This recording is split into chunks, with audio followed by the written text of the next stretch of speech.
Hello, everyone. So my name is John NG, and I'm one of the studio master of first year here at the AA.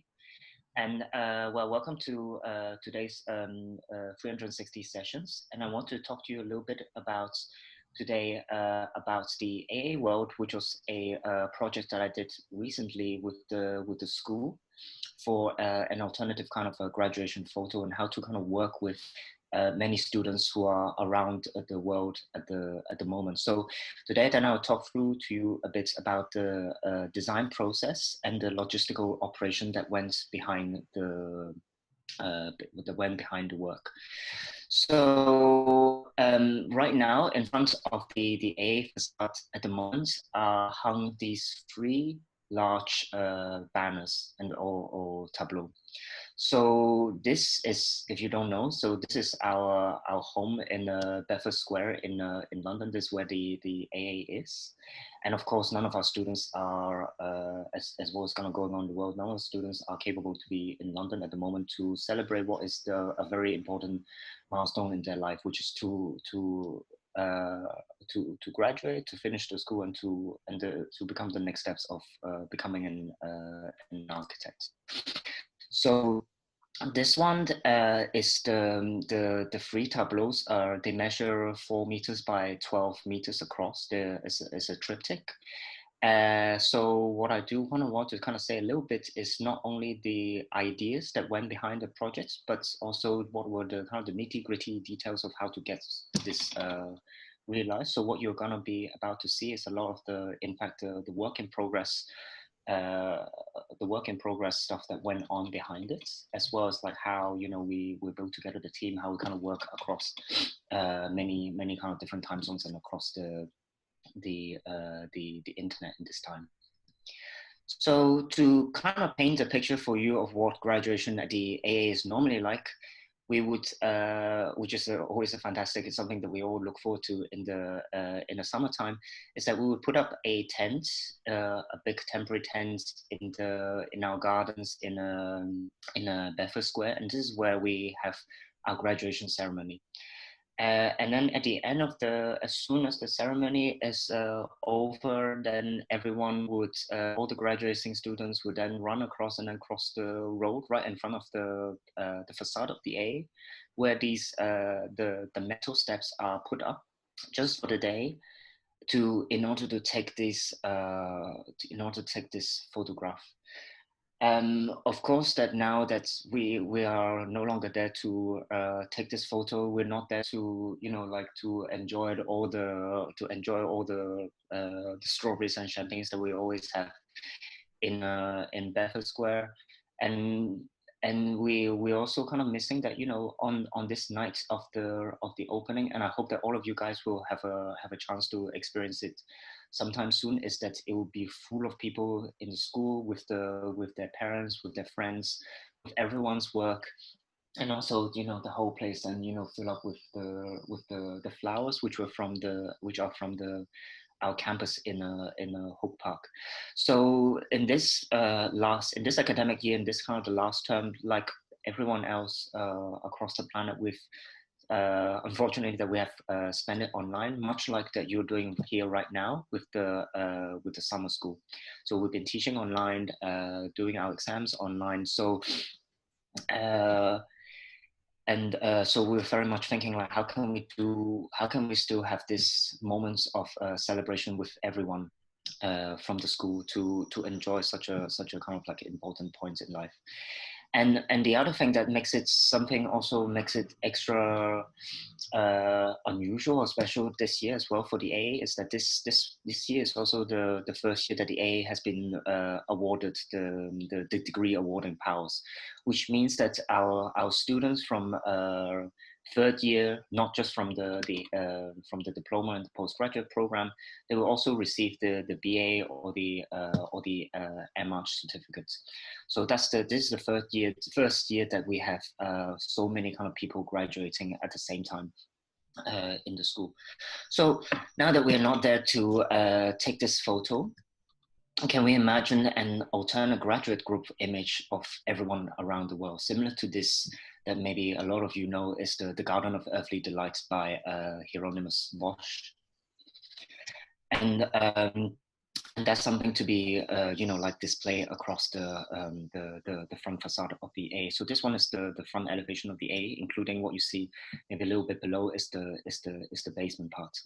Now, what you may not know, as may or may not know about what an architectural elevation is that it's not a three-dimensional drawing, it's not a perspective drawing, it's an orthographic drawing, meaning that everything that is three-dimensional information, depth, perspective, everything is completely flattened onto a single projection plane, so that we don't read any, let's say the 3D kind of the form behind the work. That's what makes an orthographic drawing itself. Now, what if we extend that elevation and keep drawing what is 1 kilometer, 5 kilometer, 5,000 kilometer, or 100,000 kilometers away?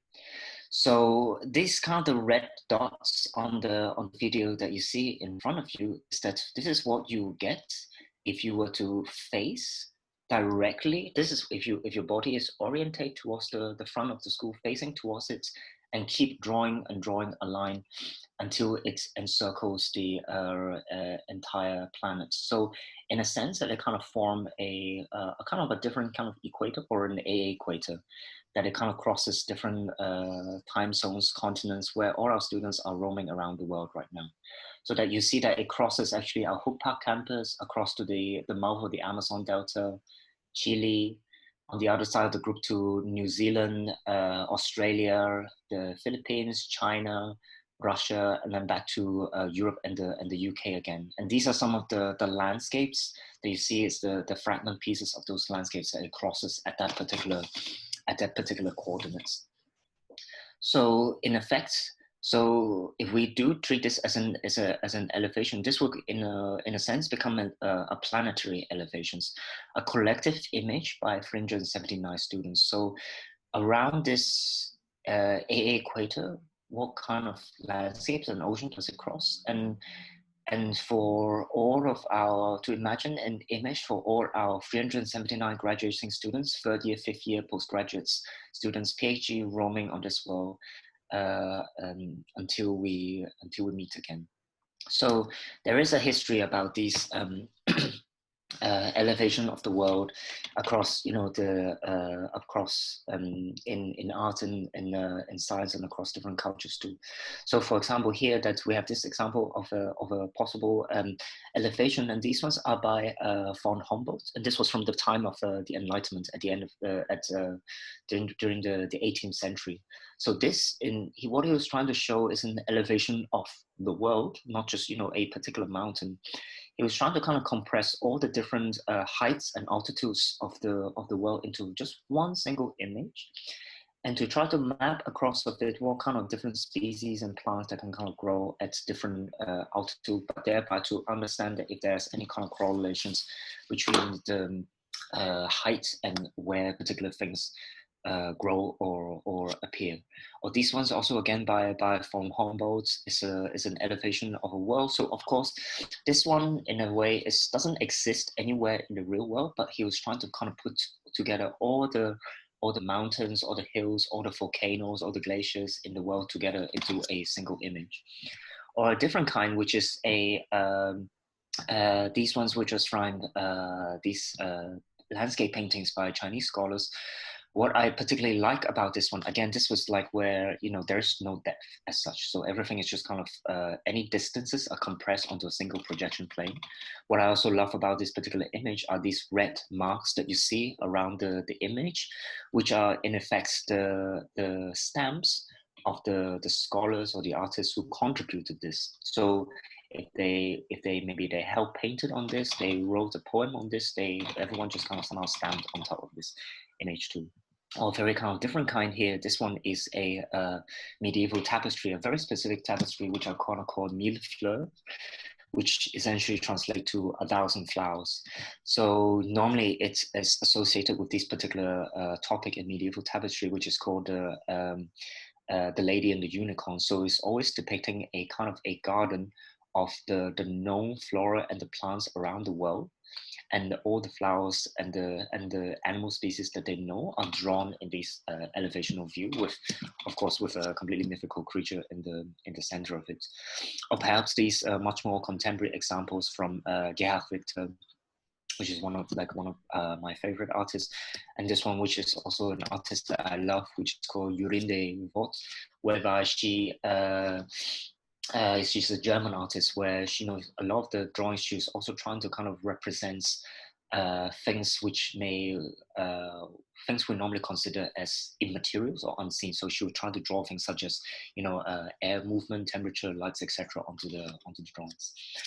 And just briefly a little bit about my work. So I have a practice called Elsewhere. And I'm not going to go too much into my work today, but just to kind of give you a bit of a background about the work itself.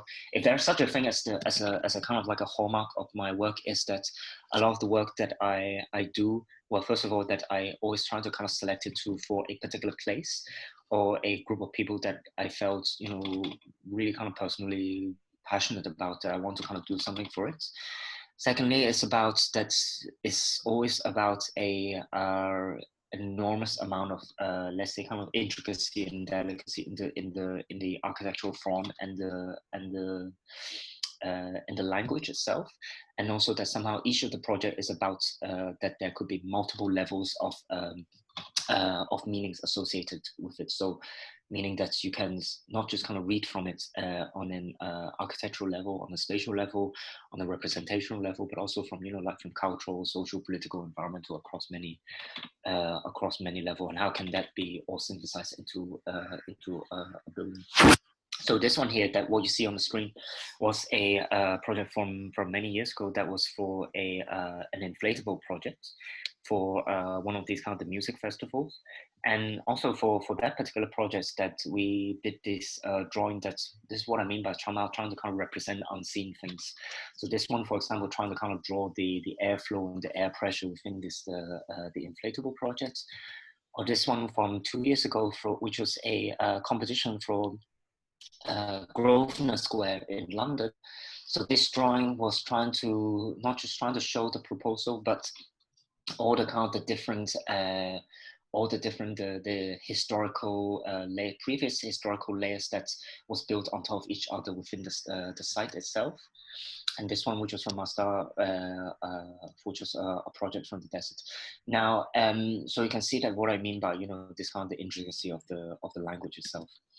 Now, for our main image itself, that is composed of 3 core elements. There's on the one hand is a digitally generated landscape, on top of which so that there will be line work, and as well as the collage portraits of our graduating students that made up this the triptych itself. So a little bit about this the AAU world in a number. So it is effectively the main challenge was how do you make a group drawing involving 379 people spread around the world in under 3 weeks online. So what you see is that in a way in this project, and in many sense in many architectural projects, this one is 20% design and 80% is actually the logistics behind it. So we knew very early on that this is going to be this 3 squares that's going to be display across the building. So the image itself is 12 meters by 4 meters in size. So it's kind of like the just under the length of a London bus, for 379 graduating students from third year, fifth year, and postgraduates across 48 academic programs in the school. So including the units in the undergraduate schools and the more kind of bigger programs in postgrad. We had 3 days to come up with the first idea and to find a team. We have 17 days to draw and to put this together. It took 3 days to print this, 1 day to hang it. It took a team of 11, a core team of 11 people that makes up of there's two people. That is the part one team who is focused on the drawing part, and that's myself and Ali El Hashimi, who is one of the graduate from the AA. There is a part two team which involves five people from across third year all the way up to postgrads. That their job was to simply to coordinate between all the people. As well as we also have four people, which is the kind of support team to all the kind of the little tasks, the research, all the kind of the smaller drawing tasks that kind of build up this drawing, which in the end ends up 20 gigabytes of data. There is not a single file where this kind of image exists. It's in fact spread across 11 main files on the across our laptop. So if you've ever kind of tried to put any image together, it's already can get quite big. And this one is a 4x12 meter drawings with a further kind of like a 56 sub file that builds up this entire thing. And I'll explain a bit how these are in fact kind of built into the design of the drawing itself. So I mean, I'm just going to talk about kind of three parts. The first part is the A world, about the landscape itself. The second part about the students' involvement, and then the third part about how everything kind of like came together in the end. So this one is the design process itself. So the triptych itself, like I said, it measures 12 meters by 4 meters in total size, made up of 3 equal squares. So it started off as a small thumbnail sketch, no bigger than 4 centimeters in height. So we have to kind of constantly go back and forth between analog and digital work to work out the composition of the triptych. It is an elevation of the world that composed with multiple landscapes generated from real data from the planets. So the main image, as I said, was just a team of myself and Ali. But to manage this very, very large size on this mammoth size on our very humble home laptops, every 3 days we have to increase the resolution of the triptych step by step until we kind of reach this 20 gigabytes in total. So with the landscape data of the real world locations that we downloaded from the Google Earth red dots that you kind of see stretched across the world, we generate fragments of the landscape using this data, and we use a program which is called World Creator, and it's a program that is normally used by video games industry, and it's also used by the movie industry in Hollywood, etc. So a lot of these kind of like the AAA games and these kind of the blockbuster movie use this program in order to kind of generate landscape data.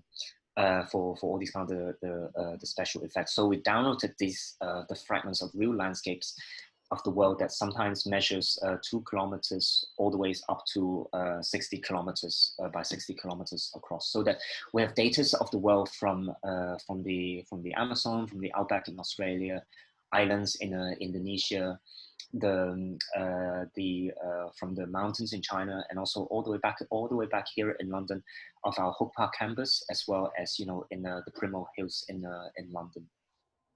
So with the benefits of this program is that what it allows us to do is to do real-time rendering. So no longer are we waiting for a render to come through, but in fact this is something that appears and generated instantly. So what our team has done is that within we had within the kind of 70 days, we only have kind of 12 days to test quite a lot of things. So with these, the real life data, we have tested well over 432 render images. So what we're trying to kind of experiment here was with views with vegetation such as trees, the grass, the depth, the fog, the sun, the wind, water flows, erosions, color settings, and this creates a basis of a surreal composition of multiple landscapes from around the world for our students to roam on. So that you see a lot of the times, sometimes maybe the trees is within the same image. Maybe we start to see different density of seas or different levels of a water, different level of erosion, and different kind of like sun settings. And that's the kind of the table bar on the side that you see that what we were controlling. And for the landscape, we unified everything into a consistent color. So we used this the kind of the color yellow and the purple, which was starting to kind of pick up from the marketing campaign from the school for the project review, which is somehow is about this the waiting room lounge of an airport.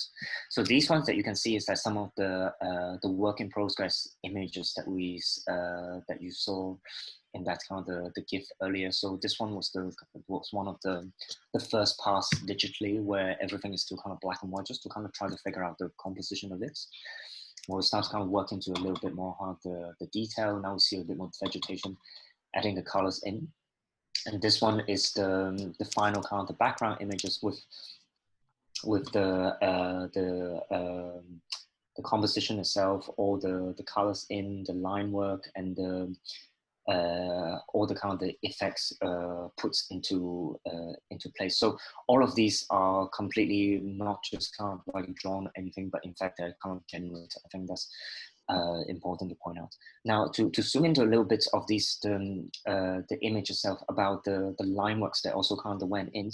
You notice that, for example, in the furthest background, there's these in the sky there are these stars. And these are not just kind of completely random, but in fact they came from a piece that I wrote and I drew for the A Files, which is a publication that the school does, and where I was asked to kind of try to come up with a 12 sets of completely new zodiacs for the school that somehow is based on what new kinds of architects can be. So the stars that you see in the drawings were in fact based on real stars that we can't actually see in the naked eyes, but they were from an infrared or from an X-ray spectrum. So the stars you see in the skies in fact came from these drawings. Or in this case, then you see that on the left panel that there are these the lines which are, then there are these rains which are like kind of coming down on the mountain, or towards in the middle panel, that what you see in these kind of the very small white arrows, which was trying to kind of draw the wind, which was kind of sweeping across the landscape itself. And what you see there as well on that previous image is that on these kind of the flowers on it. And like I was saying before, on graduation day and the opening at the Bedford Square, you would normally see an abundance of flowers. These are the flowers from Hook Park that frames the front entrance, the graduation podiums. And you see, like flowers from the students and the families in the gardens of Bedford Squares in people dresses. So on this drawing, what we did was that we drew 38 of the wild flowers that normally blossom in the region of our Hook Park campus.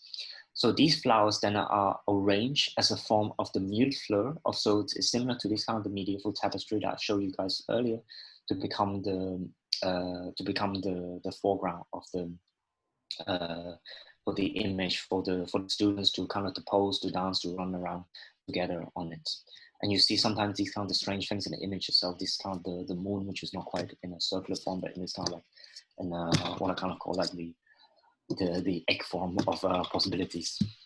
And maybe lastly, about the overall image, about the overall composition itself, is that the overall landscape itself was in fact broken down into 4 major horizontal bands, so that it just helps us to kind of break down the file buildup of the drawings. And we try to kind of use a bit what we learned from the Garden of Earthly Delight, how to kind of compose the background, the foreground, and this kind of main image itself. Now, if you can't see the 4 bands, that means that we've managed to kind of hide how these drawings are in fact disbanded. And the reason why that we broke the composition into 4 different major bands is that we have to kind of break the image further into 56 different tiles to be given to each of the programs and the units within the school. So, like I said before, there are 379 students graduating, and there are 48 programs in total. So not all the programs are equal in size. So some of them, for example, our DRL program in postgrad, they have 48 students graduating. So they're bigger ones, so they get more tiles to put their students in. So on average, it's about kind of, let's say, 10 to 12 students per tile. So this kind of end up with the 56 tiles given to each of the diploma, experimental, and the postgrad units. So on the left-hand panel is the more, let's say, the mountainous one. So these are the one from Indonesia, Chile, China, New Zealand, Hope Park. The central one is the more lush landscape. So such as Lingor, Philippines, and the Primrose in London. And the right panel are the more kind of the flatter ones. So there's Fannis, the Mongolian steppes, the Australian outback primrose. So most of them are assigned randomly, but if there are certain units which are working with specific context or within a specific site for their year-long brief, we try to kind of them to a specific location. So for example, experimental 14 is working with Lingor Island, so we put them there, or experimental 3 who's working in Indonesia, so we put them on one of the island itself. Now, leading on to, like how do we actually how do we actually enfold the students and put them onto the image itself. So, being a first year studio master for the past 10 years, so I mean, I'm fortunate enough to know most of the students in the school. So the way that I kind of framed it was effectively as kind of a last studio brief for the students. So how do you portray yourself as a graduate in this kind of the landscape? That's the kind of question that I posed to them, so that you're not just kind of simply standing around. So the format that we try to do it in is a format that is kind of called the Tableau chiffons, which are these intentionally staged static scenes, so that they're normally reenactments of a particular scene. So they're not plays or anything. No one is moving. So for example, here is actually Queen Victoria while she was still a princess, trying to reenact a particular scene from either, I don't know what, but maybe it's from either a religious scene, or maybe it's from one of the story from Camelot, or a more kind of a contemporary version of it would be Jeff Wall. So we try to kind of think of like what kind of the poses and gestures, so that we're not simply kind of just standing, but there's an intention of how you actually try to show yourself in the composition, and there's a story to tell about not just yourself, or maybe the particular units, or maybe it's simply to celebrate the end of the year. So we show students many kind of different examples of paintings from Bosch, as well as from Peter Bruegel, that some of you maybe are familiar with some of these paintings. And what we did was that we isolated a series of poses for the student as a kind of a provocation of how they actually can show themselves in the image. So from something which is maybe like how they actually run around in the landscape itself, or maybe to something which is maybe perhaps a little bit more celebratory, or maybe they're consuming something, or how to be not just themselves isolated in their own home, but maybe now is the moment that they can show themselves together with the other members of the unit. Or maybe because it's a landscape, maybe at the end of the year they're so tired they just want to kind of rest and to recline and sleep on the landscape itself. So these ones then are what the students have to work with, and the tiles. Then each of the units then receive these individual tiles to work on, and each of the tiles, just to kind of give you a sense of how big they are, that each one is about kind of like just over A1, slightly bigger than A1 in size, and these post-it notes are showing like how big the students would appear in the final image itself. So to control a bit the information, what we did was that all the kind of the 379 students then took their photograph, and then they pass on these individual photographs to the 48 units and the program representatives, so that they can kind of compile these the photograph together onto the tiles. Then the tiles are sent to the part 2, the coordinating teams, to check any of the mistakes, to kind of clean things up for the last parts of the image, just before it kind of like finally kind of like arrived to my laptop. So, for example, then this one will be one of the typical file that when it kind of comes back to me, when it returns to me, this is what I kind of would get. So this one is from Diploma Unit 20. What we get then is just a file of the students with a completely transparent background. Then these kind of the backgrounds are then kind of superimposed onto the images itself. And so these somehow show some of my favorite moments on from the triptych itself. So here, for example, we see that is the postgraduate program from the sustainability course. So for whatever reason, the sustainability course want to kind of show themselves as cleaning and disinfecting the landscape. So all of them are somehow holding these kind of the cleaning products. Or here in this particular unit, they want to show that the third year graduating students are holding the second year students as a baby, so that the third year students are showing that they are looking after the lower year students. On this particular unit, there's only one particular graduating student, so he made himself kind of repeated 3 times across the landscape, and how he's just kind of like photographing himself as a graduating student. As I saw before, I really kind of love this one of the Diploma 20. They're just kind of dancing in a circle on the landscape. On this one from Diploma 2 from Frederick and Laura's unit, so one of the students tried to kind of show herself as this kind of like a virtual creature. Or from experimental unit 5 to show that this kind of the road trip that they did, this kind of the road to nowhere road trip. And in the case of Diploma Unit 4, they really kind of want to talk about the fact that they work with this the climate emergency as a topic. So they were trying to show themselves how they work on place themselves and the instruments that they kind of propose within the Amazon forest settings.